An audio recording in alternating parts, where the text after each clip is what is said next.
We're ready for cybersecurity.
Welcome.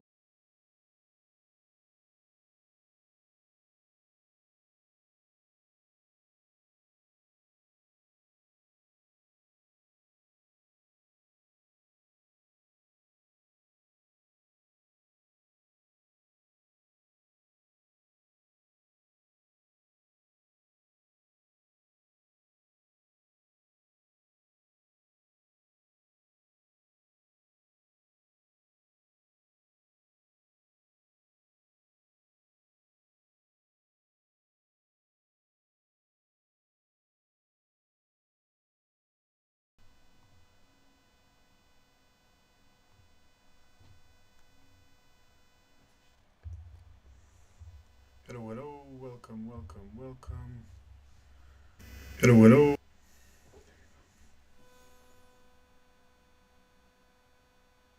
Welcome, guys, to good evening, good day, guys. Welcome joining to another cybersecurity Q&A, where we're going to chat all things cybersecurity. As I mentioned previously, guys, I think I get a lot of DMs, I get a lot of questions about cybersecurity, about career, about people doing boot camps, people doing certificates, and it's sometimes not only not possible to reply to everyone, but sometimes it's hard to explain some of the concepts of cybersecurity journey. So these live streams are in a way to just help you guys, guide you. I answer any of your career questions. Talk about I think people have been sold boot camps. They've been told to do certificates, but that not necessarily guarantees you a job in cybersecurity. And I think a lot of people are realizing the reality of how hard it is to land your first cybersecurity job. So we're here to help, guide, answer any questions. Sam says, can you recommend SOC Home Lab projects? Yeah, definitely. First of all, I kind of, if you go, guys, in my bio, I'm just going to preempt this, but I've just released recently a whole video about end-to-end how to build the best home lab to land a SOC analyst role. So it's end-to-end. It's, you don't need too much stuff in there. You just need a laptop or a PC with decent amount of RAM, using virtualization, and how to build the best one. So it talks about you need Kali Linux, you need probably Security Onion, and you need a Windows server, which is going to be your probably vulnerable machine where you can attack, and then how to set up, what exercise to do, and how basically go end to end. So go on my YouTube and check out that video, which explains, end to end, how to build the best home lab. Because I think the key point is, guys, you can do certificates as much as you want, but most of the certificates teaches you memorization and theory, and that does not necessarily give you the skills, and also not necessarily allows you to answer, interview questions and answer questions about how you investigate incidents and things like that. So yeah, no problem. As I say, Sam, go check out my YouTube. You'll find the whole project about how to do the best home lab end to end, what you need, how to build it, and then the world is your oyster from then. Welcome guys coming in to another Cybersecurity Q&A live stream where we're chatting cybersecurity about Korea. We're kind of unlocking the secrets, especially I guess some of the new guys coming in. I'm currently a Chief Information Security Officer for a fintech business. I've been in cybersecurity for over 10 years and pretty much worked in every single niche of cybersecurity, from SOC analyst to security engineer to doing penetration testing, offensive security, doing DevSecOps, building application security programs, until I got to the cybersecurity leadership, where I currently am. I'm a CISO by day. I also have my own cybersecurity business where I offer fractional or virtual CISO leadership support for other businesses. I run my YouTube channel, and I also, sit on a number of board advisories for other cybersecurity businesses, where I help essentially businesses to improve their product and go-to-market strategy. Simon says, how did Network Plus and preparing for Security Plus? I want to do SOC role. What's next? You need to build a home lab.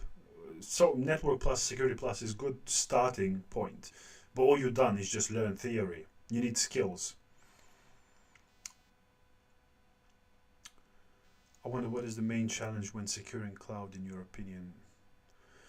I think there's a couple of challenges, Proletarian. There's two things. I think there's emerging stuff happening. But I think first and foremost, cloud is a way they can change very quickly. So unless you have proper robust policies that says, you're only deploying cloud through infrastructure as code, and you enforce security policies in that infrastructure as code, that's the only way to get, because developers, they can build and destruct virtual machines pretty much daily. So, you need to embed security standards in a policy that prevents them from building vulnerable virtual machines. And secondly, identity and access management, proper permission management, access reviews, it's very important, because before you know it, permission creep can cause so many dangers. And I think thirdly, the proper growing danger currently in the cloud is machine identities. So the current, I think I was recently in non-human identity conference where I was sitting on a panel, and I think the recent thing that we discussed was that currently in most of the businesses there is about between 80 and 100 non-human identities to one human identity. So you have API keys, you have secrets, you have various kind of tokens that allows you access. So knowing where they are, what the access they provide, and how you can, remove them, revoke them, how to manage them, that becomes a proper danger, because you're exposing one secret somewhere in GitHub can potentially cause so much danger and so much headache for, your business. So, the tools in that aspect is growing and becoming more popular, because I think currently it's the second biggest attack vector after phishing. So yeah. What about 509 certificates for cloud AAA? Not sure what you mean in here, Proletarian. I think, cloud, in my opinion, cloud is, you can learn cloud certificates, but you're just learning cloud itself. So you can do, AWS security specialty, you can do Azure security engineer, Google security engineer, but I think you need to add and duplicate other skills. As I said, for example, in any enterprise, cloud is no longer deployed through graphical interface, or GUI as we call them. So you need to learn infrastructure as code languages like Terraform, CloudFormation. You need to understand how to deploy policies, how to scan code, how to add security tools in the pipeline. So there's a lot of things that are changing and evolving, and just knowing the cloud itself is no longer enough in that journey. And again, cloud certificates is important to, as I say, practice. Find. I think AWS, I think other clouds as well offer. Like I think $300 when you kind of sign up as a credits, so you can play around and learn a bit. For example, I've got on my YouTube channel there's a lab I've done how to build a honeypot. So honeypot essentially is a vulnerable machine that you open out of 64,000 ports. You open all of them apart from management port, and you allow attackers to and then you can see live. There's a dashboard. It's quite cool to see. You see what attacks they're doing. You can see what passwords they're trying. You can see what vulnerabilities they're trying to exploit. It's a great learning journey, and you can also put on CV. You can showcase to other people on LinkedIn how you built it and stuff like that. Cyberman says, I have Google Cybersecurity certificate and some projects, Home Lab. I can't get more certificate. Not sure if there was a question here, Cybermind. You don't necessarily need more certificate. I mean, you probably need a couple. Security Plus, I think, is a common denominator in most of the job specs. But I always say to people, you don't need to become a badge collector. Getting more certificates doesn't increase your chances of landing a role. Once you got a couple, the main ones that you see on most of the job specs, I always say to people, get Security Plus, maybe get SC200, which is a cybersecurity analyst from Microsoft Azure, learn all the Microsoft security tools, maybe one more, maybe Network Plus and stuff like that. But aside from that, home labs, projects, and actually building and developing skills are the most important thing that you need to do. And as I say, in my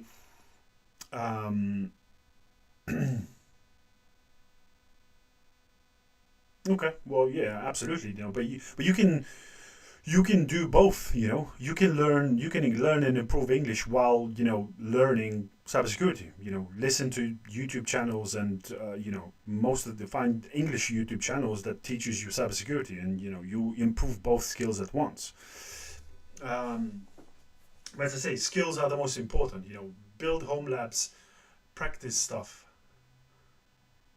Do you know of a job simulation website called Forage? If so, do you think it's useful? No, Alberto, I never heard of job simulation website. What do they do? Is that essentially allows you to practice being a cybersecurity professional, or what's the outcome? I think the one thing though is there are some great tools, and I always advocate for TryHackMe, for Hack the Box. But the thing is, most of them are simulated environments where everything is already done for you. And I think one skill that sometimes people are still missing, and that's why you learn while building a home lab. You learn how to troubleshoot. You learn how to fix problems when they occur. You learn how to build and analyze log ingestion, where not necessarily you can do those skills in those simulated environments, because everything is already prepared for you. Home labs, you build it at home. They're all for free. All you need is a laptop. All you need is a computer with a decent amount of RAM, and that's it. Install VirtualBox, Rainy King, and then everything is free. It doesn't cost anything. Leon Roth says, "What's your thoughts on cyber forensics?" I think it's super interesting. Yeah, it definitely is. I've done my master's in cybersecurity and digital forensics, and yeah, it's fascinating how people do not realize how much you can find out. Even if you delete files, even if you delete information of your phone, of your hard drive, 99% of the time I can still recover them. So it's fascinating, how much you uncover, where you can find the locations of where your phone has been. There's loads of great stuff that you can learn, and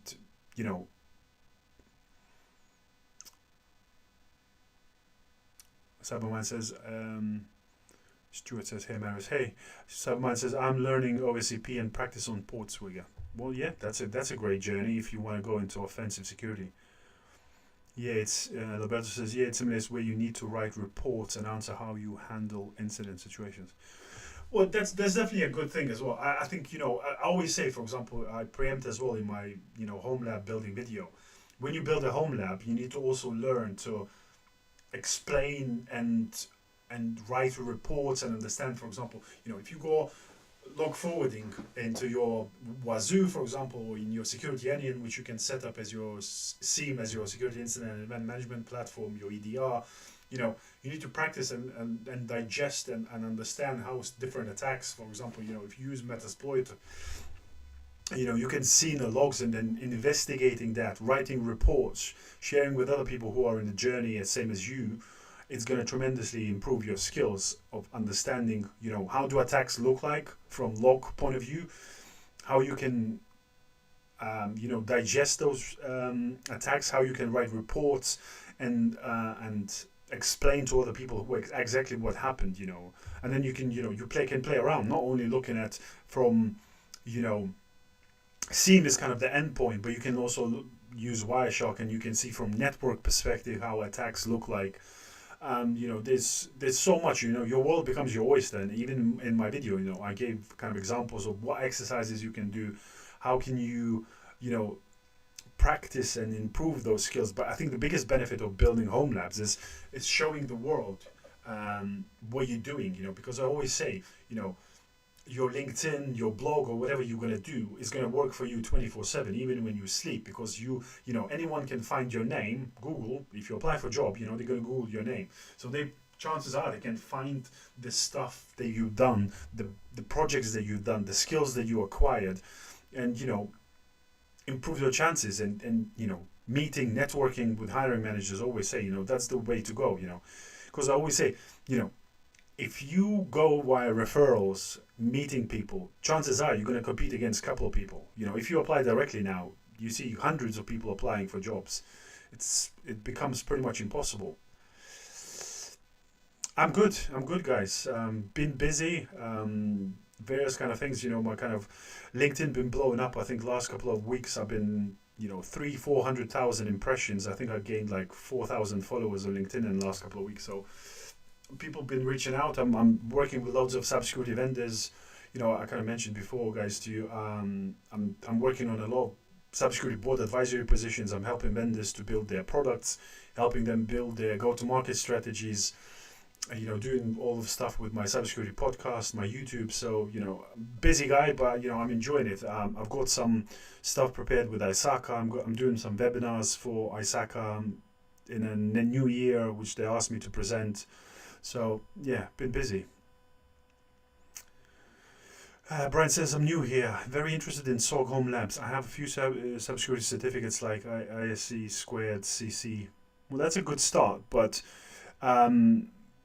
yeah, as I said, guys, in my bio you'll find my YouTube channel. Check it out. There was a video recently I published. I think it's something. It starts something with, I built 47 labs, but that's the best lab you need. So check out the video. It's not long. It's like 20 something minutes, and I explain how to build the best home lab. Because for home labs, guys, all you need is you need a laptop with a decent amount of RAM, and then using something like VirtualBox, you can build everything else. What else was here?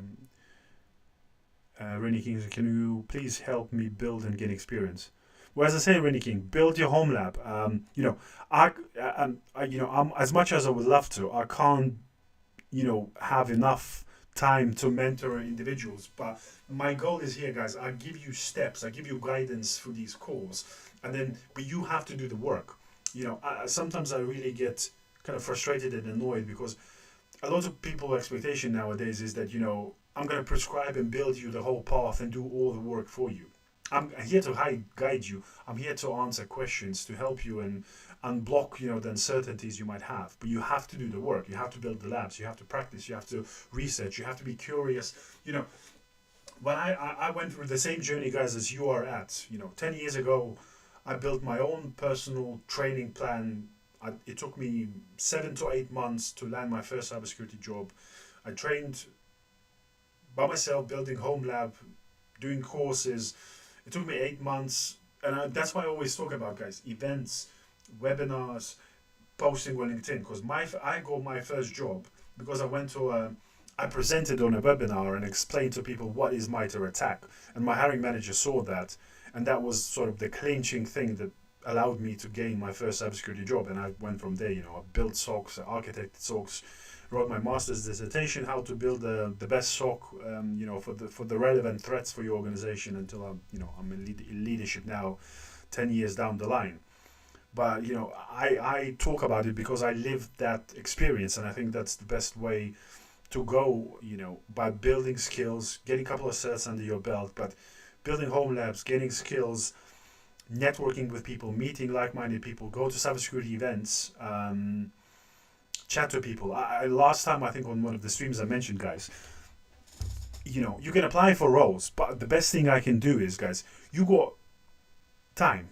Message 10 people per day, not asking for help, but connect with people. Talk about their posts in cybersecurity. Meet people. Talk about your journey into cybersecurity. If you message 10 people a day, that's 300 people in a month. The chances are you will know when the new job's going to appear in those companies. They're going to refer you. And that's how you land your first role. You just need to be curious, passionate, and keep working. Fi says, I was looking for an offline way to practice cybersecurity. Would hack the box virtual machine suffice? Yeah. Well, you don't need to be online. That's what I'm saying. Once you build, you can do all on your local sort of inside virtualization network. So once you got a laptop, using VirtualBox, you can build virtual machines. So you can build 3 virtual machines. You can build Kali Linux, which is your attacking machine. You build your security onion, which is your cybersecurity sort of defense platform, and you build a Windows server, which is your attack machine that you're going to attack. You can connect them in the local network, and then you can practice to your heart's content. You can do so much with these things. What other questions we got? Matthew TV says, do you recommend of advent of Cyber 2020 try hack me for a beginner? Yeah, try hack me has a decent path. Advent is a great exercise, but I think there is a beginner pathway in try hack me which is great. Says, really didn't ask, I'm a plumber and I was looking for a way to practice job offline. Yeah, exactly. For example, one of the people I hired in my current team in my company, he's been an electrician for 16 years, and then he did a caps lock program where I mentored people. It's a cybersecurity 16-week program to change people from different careers. But I used to do mentoring there a lot, and he was in my mentee group, and he was tremendous. He was very passionate. He was very hardworking, and yeah, I gave him the first cybersecurity job after 16 years being an electrician, and he's been a tremendous guy. He's been with me now almost 2 years, so it's possible.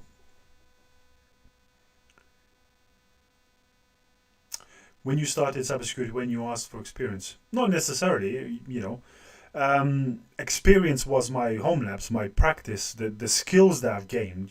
There are entry-level positions where you can get in without experience, but you can. It's all dependent on the person.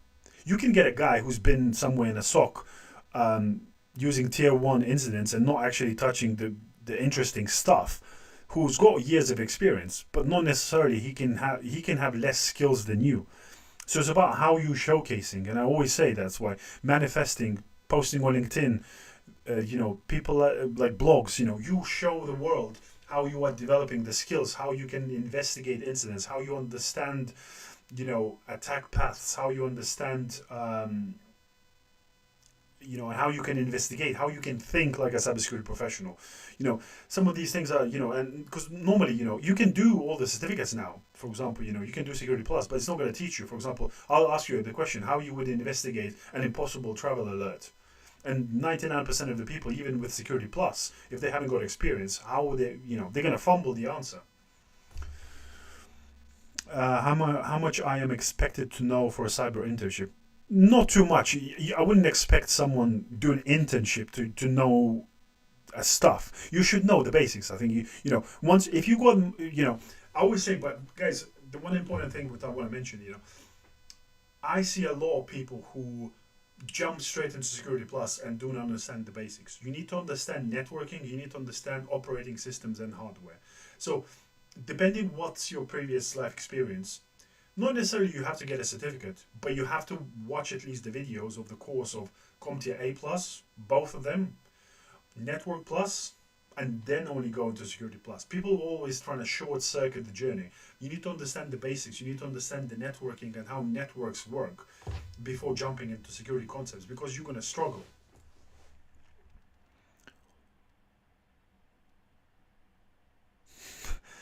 That's just, I don't want to paint a target on myself. Well, you have to understand, guys. I've done a lot of research into hackers as well. Hackers not going to hack individual guys. If how much ransom are you going to pay if someone's going to hack you? You're not necessarily a target. You showcasing your cybersecurity development journey. If we're talking LinkedIn targets, I'm a big target. I've got 17,000 followers on LinkedIn almost, and I've been posting daily. So, sometimes you have to do stuff, and you have to. I'm trying to help others. I'm trying to bring others in and help other growing CISOs who want to be a CISOs, and so yeah. Yeah, Rangeforce is not bad, Cybermind. Yeah, Rangeforce is quite decent. There is a few of these platforms now popping up. What else was there? I missed, I think. Reverse engineering, how many practical use day to day? How common would I need to? Reverse engineering is not that common. Reverse engineering is it happens in specific forensic scenarios where you're trying to understand and reverse engineer a specific attack path. But it's a kind of a niche skill that I wouldn't expect you to know or come across in, for example, in a SOC or stuff like that. What area of cyber is underrated but a great path?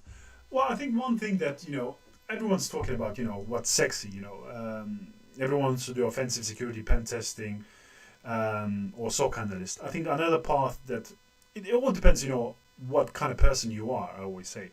So, for example, GRC is a great path to go as well. Governance, risk, and compliance. So if you are cool with documentation, risk management, understand how to manage risk, how to do risk sort of quantification analysis, how to write policies, it's a great path because obviously compliance is not going away. Regulations are not going away. Cyber is just getting more and more compliance needs and regulations that are going to keep coming at us. So it's a great path. It's obviously not as sexy, but there's people doing great things with it. So I would say GRC. And obviously, AI is coming here, so AI security is becoming hot as well.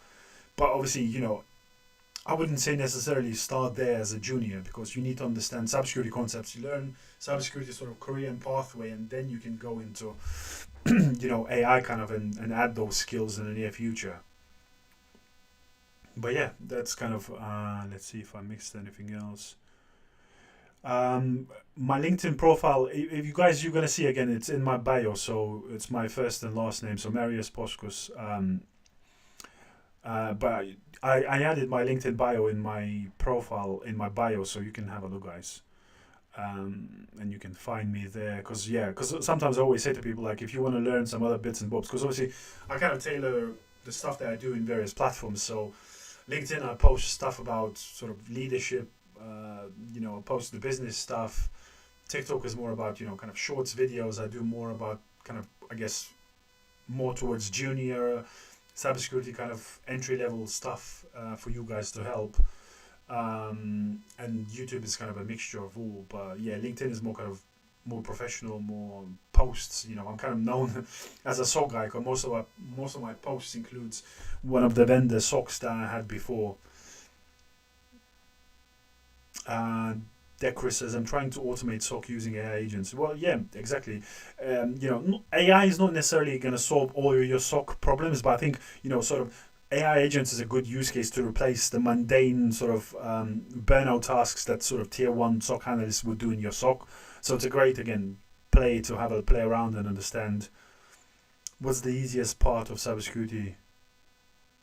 Easiest part or easiest path? There is no easy part. I guess if you're passionate about cybersecurity, then studying for it is easy. Would you say I should target GRC entry roles with a business background? Um, it's really hard to say, Matthew, because I always say, I think sometimes people model careers based on what's hot, based on what's sexy. But I always say you have to do a bit of research and understand what each role entails and what works for your sort of passions, the skills, and the type of person that you are. People are chasing sometimes what's hot, but not necessarily, they kind of, once they land in the role, they find that, they don't enjoy it. So I always say tailor what you enjoy. If you go like curious analytical mind, go into cyber defense, SOC analyst. If you are a pragmatic person who loves, writing reports, analyzing sort of compliance regulations and stuff like that, then yeah, GRC is the path to you. If you love break and put back things together, then offensive security, if you got patience and trying to find needle in a haystack, then offensive security is potentially for you. But again, do a bit of research, understand what each role entails, and and the thing is, I see a lot of people, they kind of jump around. Once you kind of found your way where you want to go, work diligently towards it. Results not going to come overnight. As I say, it took me 8 months of about 3 to 4 hours training or studying pretty much every single day until I got my first cybersecurity job. So it takes time, it takes hard work. And sometimes feel like you don't understand, feels like, the task is enormous, but I always say find your sort of North Star, what you're doing it for, what you're working it for. You want to provide for your kids, you want to get a better career, you want to passion into cybersecurity, and then you can do it. What does Alberto say? A quick one about GRC. Do you need a lab? No, I wouldn't say GRC is specific for labs. GRC is about, so I would say, for example, look at things like ISO 27001 lead auditor. So that's a great certificate and great sort of understanding how to audit cybersecurity program, which is part of sort of GRC. There is a great book by one of the guys that I've met, I was fortunate enough to meet, is called How to Measure Anything in Cybersecurity Risk. So it talks about how to measure cybersecurity risk, how to quantify that risk. So that's a great, again, addition in your GRC pathway. And then learning about how does policies looks like, how to write policies. You need obviously general grounding of cybersecurity, but then you need to understand what kind of compliance and regulations are there. For example, look at NIST CSF, look at ISO 27001, look at SOC 2 requirements, and how do people build programs, how do they build ISMS, which is the Information Security Management System, and stuff like that. Proletarian says, is AI used as autonomous agents in active defense right now? Yeah. So, for example, so I have 2 SOC analysts in my team, but then we have also an outsourced SOC that uses AI agents to do some of the heavy lifting, some of the investigation, some of the enrichment of incidents. So yeah, it's heavy used. Microsoft is rolling out security AI agents and things like that. So yeah, it's definitely up there. So who else was there? Let me just quickly see. Who else?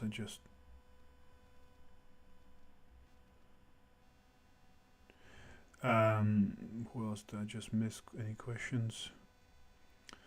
Star says hello. I don't know if I could send my CV maybe to review it. Basically, I want guidance.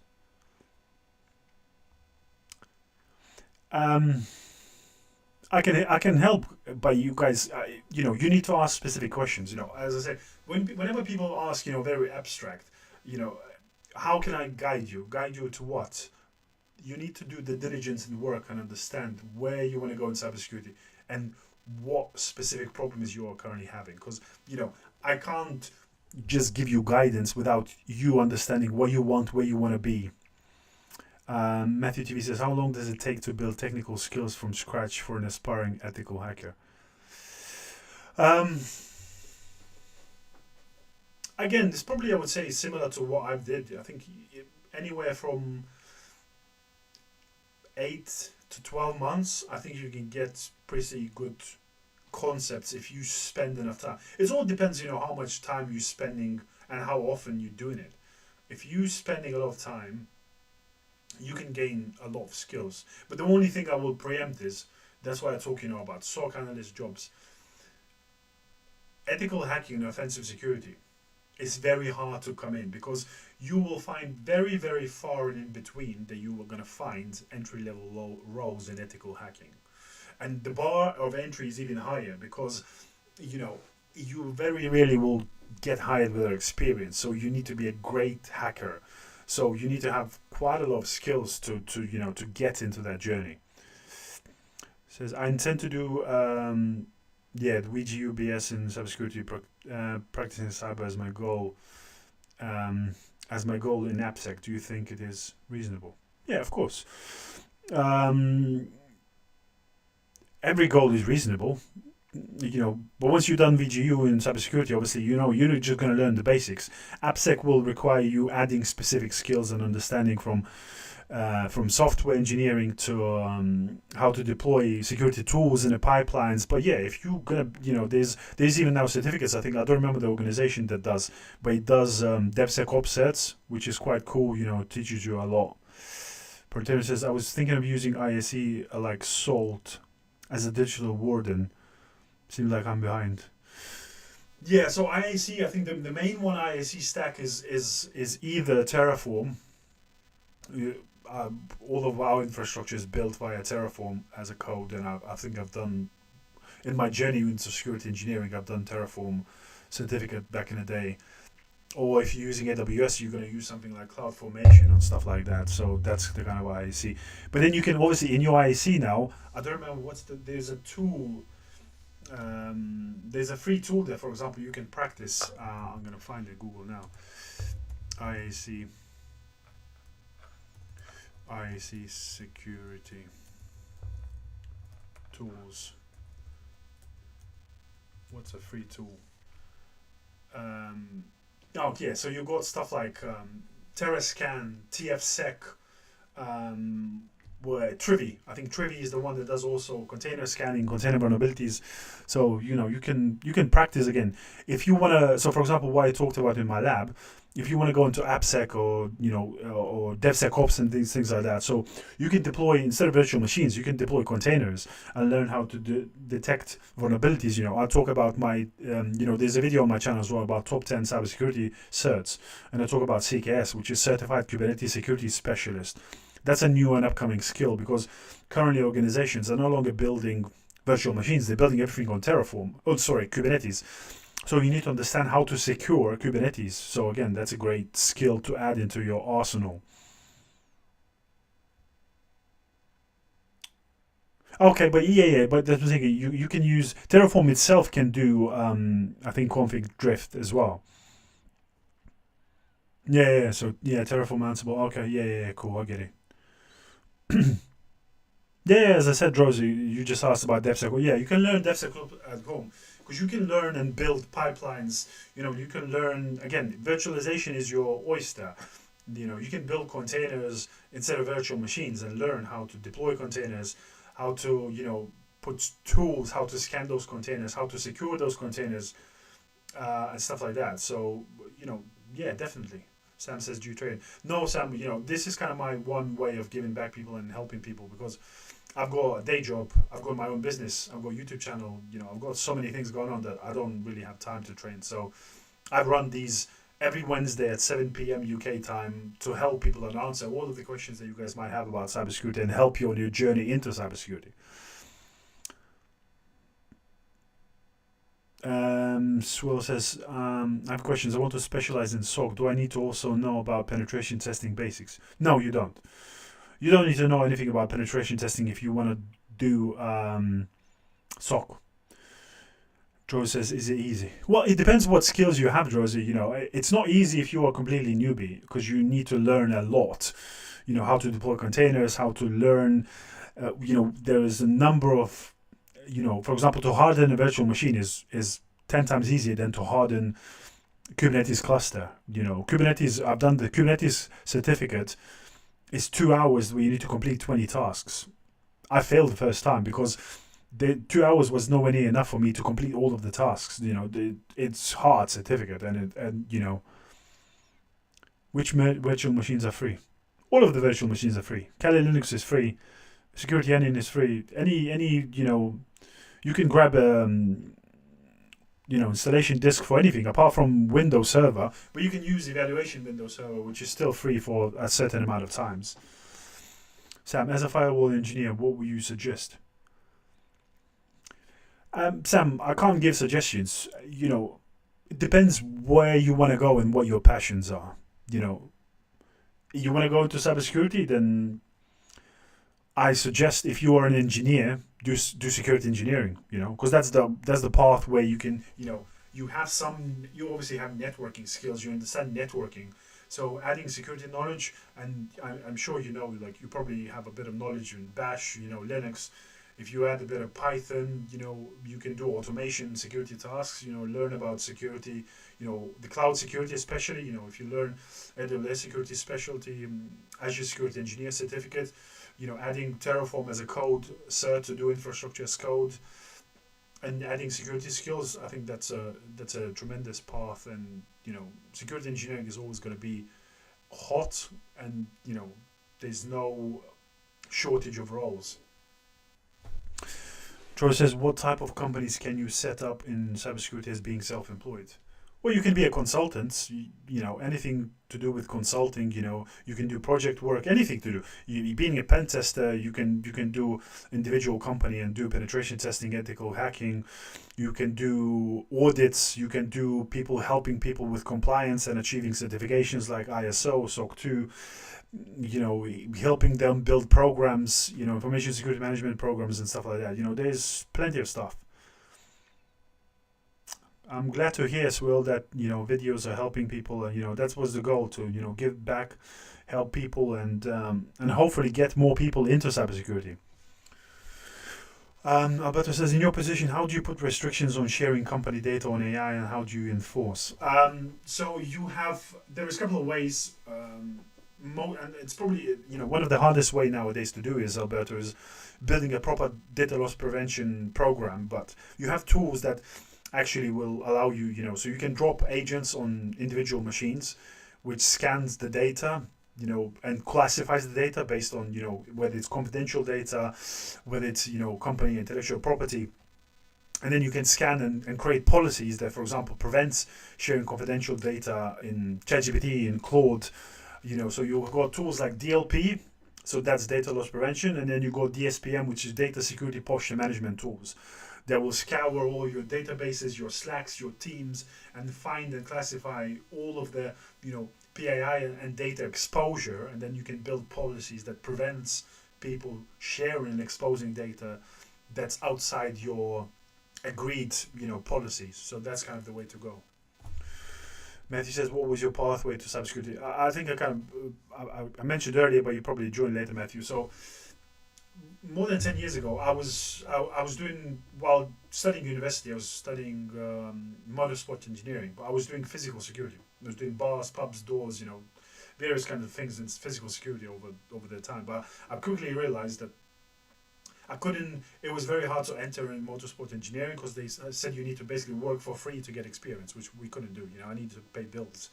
So I kind of ended up doing physical security, but I very quickly realized, because I didn't go to military in UK, I couldn't go into leadership any positions in physical security. So I always loved technology, and the skills that I had in sort of physical security, I thought, where can I transform them?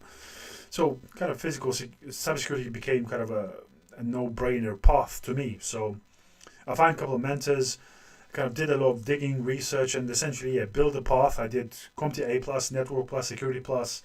I did AZ500 and something else. I don't remember what else. I've done like 5 certs, built my home labs, played around on TryHackMe, started posting on LinkedIn, started chatting with people, meeting people, going to events.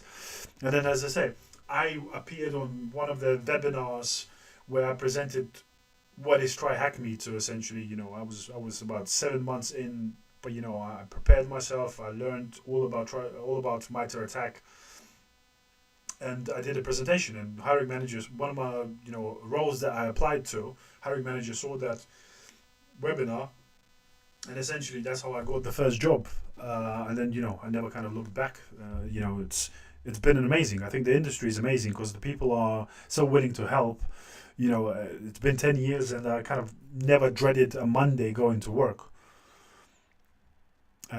What did I miss? I think so. Since I talk quite long. What's the most lucrative path in cyber?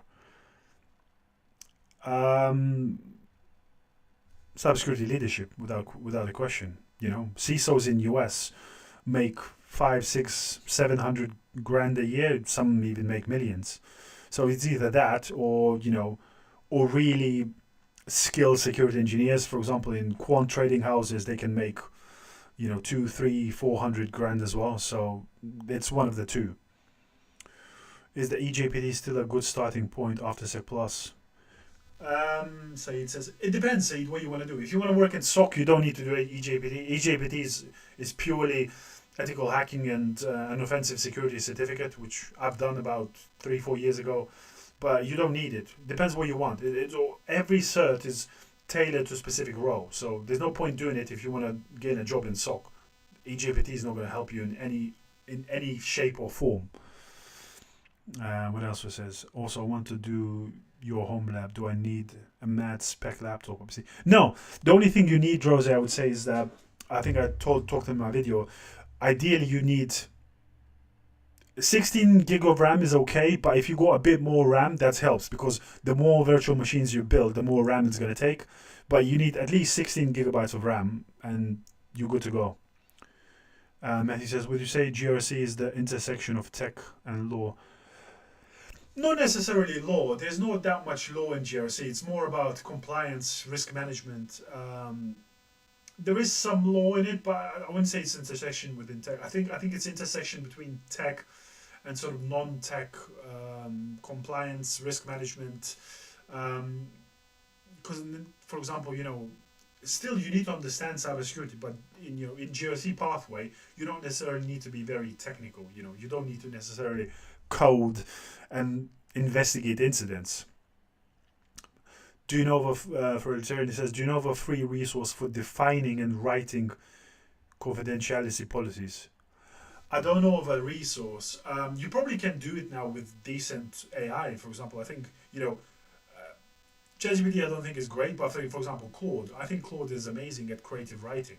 So you can find, you can Google examples of a policy, and you can put in a Claude what kind of structure, what you want from a policy, give a couple examples, and it will just build one for you. As long as you don't put any confidential information in there, then Claude's your thing.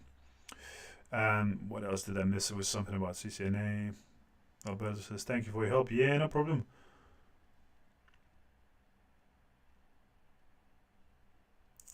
I wouldn't say qualities, Matthew. I think you probably add qualities, but my goal was I went through cybersecurity. I worked in every single niche from engineering to architecture to SOC to pen testing, DevSecOps. I wanted to do it all, and then I wanted to go into leadership. So I'm comfortable in understanding every single niche, and then go into leadership. But I always wanted to end up in leadership, and I've seen how bad leaders work, and I never wanted to be that. So I never micromanage my team. I always give them, responsibilities and accountabilities, and I'm there to unlock the doors for them to be successful. I hire them for their expertise, so therefore I get out of their way and let them do the work. Justin says, advice, CCNA for cybersecurity. Well, CCNA is not necessarily, you can do it, but CCNA is a Cisco cert. It's specifically tailored for Cisco networking. It's not a bad cert for networking fundamentals, because essentially you can replace CompTIA Network Plus with CCNA, but it's not a necessity. You can do it if you want. Matthew says, how did you build confidence to present? You just have to do it. You just have to, I think, your career and, the more you achieve, the more you step out of your comfort shoes, the more you're going to achieve. I was, absolutely bricking my pants when I was achieving that. But I think, I had a couple of mentors who helped me to walk through my presentation, give me tips, guidance, and then it's just about delivering as best as I could. I had some notes and just practice my speech and just did it, and obviously, now kind of, the recordings, the podcasts I'm doing, the more you do it, the more comfortable you become. Even in here, chatting for an hour, it's not an easy thing, but you guys, help with great questions, and it's a pleasure to help and give back always to people. Robbie says, I'm a cybersecurity student at uni, but I'm not good at coding. You shouldn't be worried at all, Robbie. You don't really need coding. I always say to cybersecurity, for example, especially it depends where you end up, but if you end up in a Microsoft house, you're not going to code anything. Only if you're going to end up in an organization that uses predominantly Linux, you need to understand Bash language and understand Linux sort of command line, but you don't necessarily need to code. Code is sort of more advanced when you get into engineering and you want to build automation scripts using Python and stuff like that, but coding is not your forte to start with, especially if you work somewhere like SOC. You can gain skills and then become better at, when you want to automate tasks in SOC. But you're starting out, you don't need to do that. You don't need those skills. Do you think the future is AI, SecOps, and engineering? Kind of. I think obviously, AI still madly hallucinates and it still can't do human intelligence tasks. So AI is definitely going to be our partner, but I think people who are worried, AI is not going to replace people. You can't do human intelligence, and it won't be able to do anytime soon. But I think how it's going to help is going to take away some of the tasks that people burn out. People are, if you work in SOC, especially for MSSP, which is Managed Security Service Provider, you're probably trying to solve hundreds of incidents per day. You burn out, stress out. Now, if you put in AI and it solves 80% of those incidents, and you get to work on interesting use cases, interesting tasks, that's only going to help us, which is, you don't need to be feared for that. So, what else did I scroll by? Let me just see. What else was there? There was someone, Proletarian says, when you meet cultural resistance for security, how do you manage that? It's, again, skills of cybersecurity leader. I always talk about, whenever you go into cybersecurity leadership, your technical skills and technical abilities, the importance of it goes from 100% in engineering to maybe 10% in leadership. So your communication skills, your influencing skills, you being able to create narratives and be great storyteller, to translate how, for example, my security program and my security tools and initiatives are going to help business achieve its goals, how it's going to prevent threats from materializing, how it's going to prevent business and improve business resilience against attacks, against ransomware, and how can I tie in my initiatives to business return on investment. Those things are tremendously transform how the cultural resistance is being broken down essentially. But yeah, it's hard when you start out as a CISO, because you go to your comfort. You present numbers, you present vulnerabilities, attacks prevented, but nobody in C-suite cares about that. They only care about making money. They care about achieving goals, landing new clients. So you need to tailor your story to those business goals. How can, for example, landing an ISO 27000 certificate allows us to answer our client security questionnaires and improve chances of landing new clients, because we showcase our security program is ISO 27001 certified. That's the way, how if you build a good SOC, you can detect attacks, which prevents downtime. That means we're not losing money. These are the kind of stories where you need to tailor. Will the AI hype pass soon? I think so, because I think the problem is the AI hype currently, what it does is every business wants to deploy AI, but they don't have a clue what they want AI for. It's a race to the bottom to deploy AI without understanding what and how it helps the business. So I think once that dust settles, once we get to proper capabilities and understanding how AI can actually us help, and does it offer return on investment, because those other businesses are building their own AI tools, but own AI to get return on investment is almost impossible. So you can use AI tools, subscription tools, which definitely can help. Cyberman says SOC or pentest. Definitely SOC. Pentest, go on LinkedIn now and look for cybersecurity jobs. Out of 100 jobs, 95 will be SOC, 4 will be something else. You'll be lucky if you get one pentest junior job. So definitely SOC. You can go to pen test whenever you want.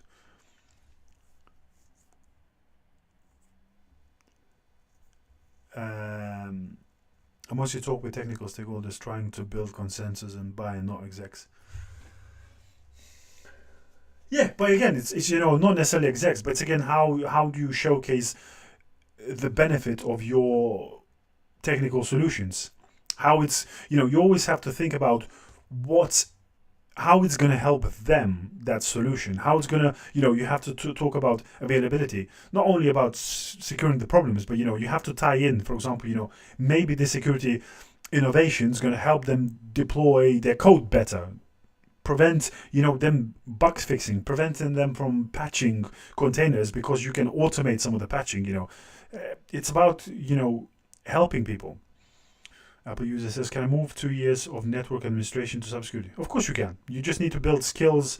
And obviously, since you're already in IT, that's 10 times easier because you understand networking. So go into cybersecurity. Of course you can. Kun says, I'm just starting out. Can I start with cybersecurity? Of course you can. Matthew says, what was learning every niche in cyber the main thing that separated you from others? Not necessarily, but potentially, yeah, because I wanted to understand everything in cyber, and that was my journey into leadership. Some people go, and that's what I say. There's no prescribed path into cybersecurity leadership. Everyone went through different paths and trials and tribulations, but that's how I wanted to build my path. And I don't regret anything. I had an amazing cybersecurity career and journey so far.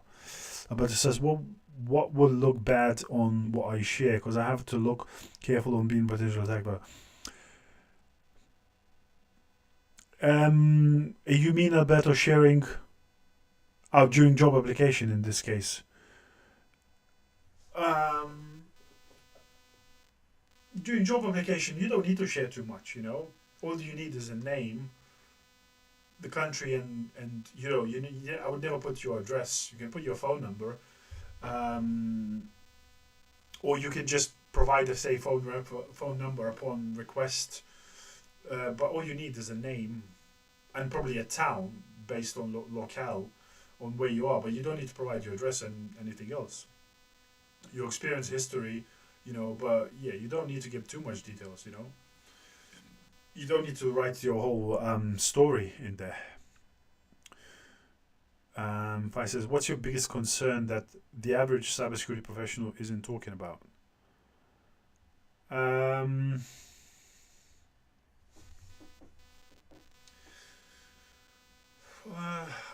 don't know. That's kind of stumped me.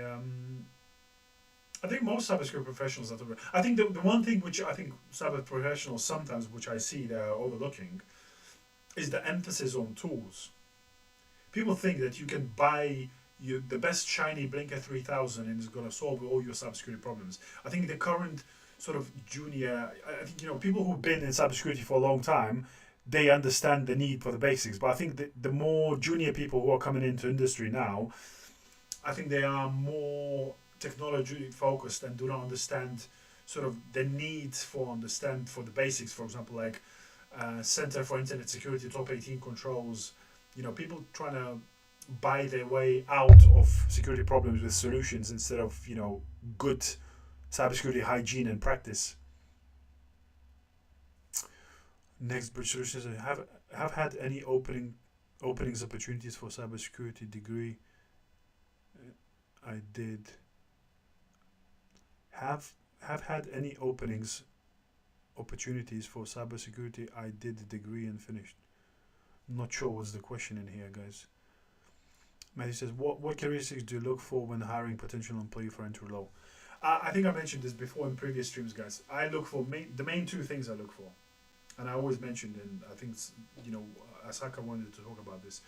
I look for people for their attitude and aptitude. So your attitude and passion towards cybersecurity, your curiosity, and your aptitude and willingness to learn things. Because I always say to people, I can teach you technical skills, but I can't teach you passion, curiosity for cybersecurity.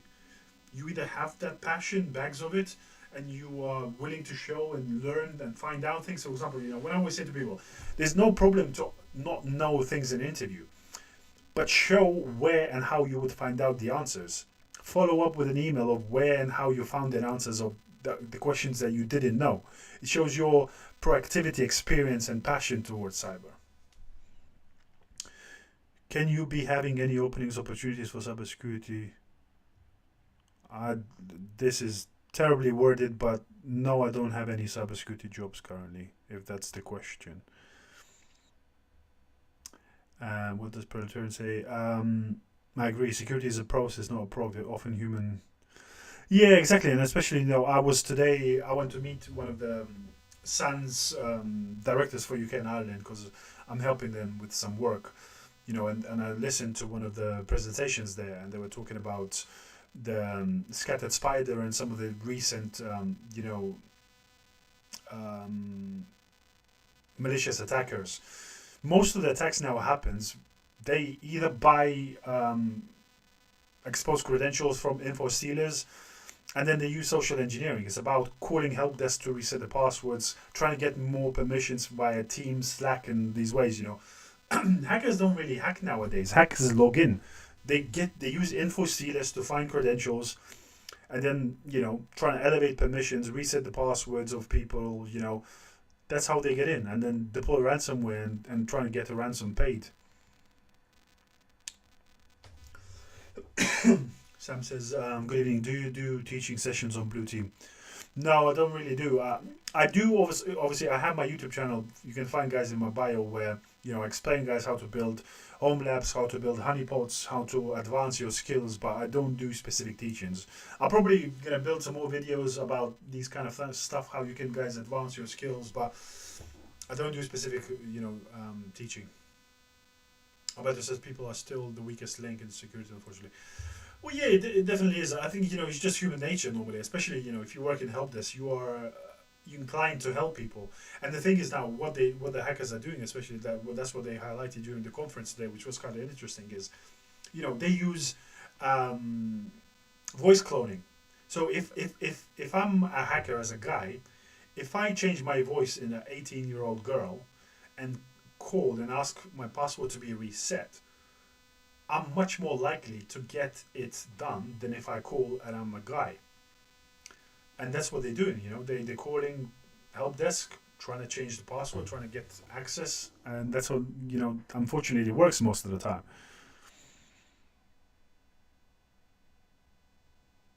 Yeah, exactly. I think, not enough people use a password manager.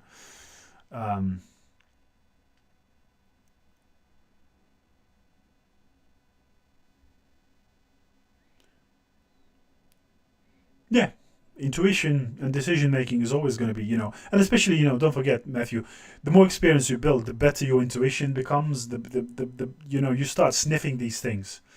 But yeah. Oh, just so it's after 8 o'clock. So, it's been always a pleasure, guys. It's tremendous to see so many. Yeah, I would say upgrade to more than 8 gig of RAM, because it's going to be hard to build more than 1 or 2 virtual machines, but you can try, have a play. But yeah, it's been a pleasure, guys. Great evening, great conversation. As always, I'm going to create another event for next Wednesday, same time, guys. Make sure to subscribe, join. Hopefully some of the tips that I gave you guys, you can use those tips. Gain some skills, build some knowledge, and then again, come back next week and the week after, and we get you the cybersecurity job. We'll build you the more skills, the more understanding about cybersecurity, and you are on your way in the journey, to greater heights and greater goods, and hopefully, some years down the line, once you are a professional in cybersecurity, you do the same thing for others and bring other people into cybersecurity and help them, because my only ask of people who I help is pass it along to others once you achieve success and help others in this journey. So I'll catch you guys next week. Have a brilliant evening. Good night.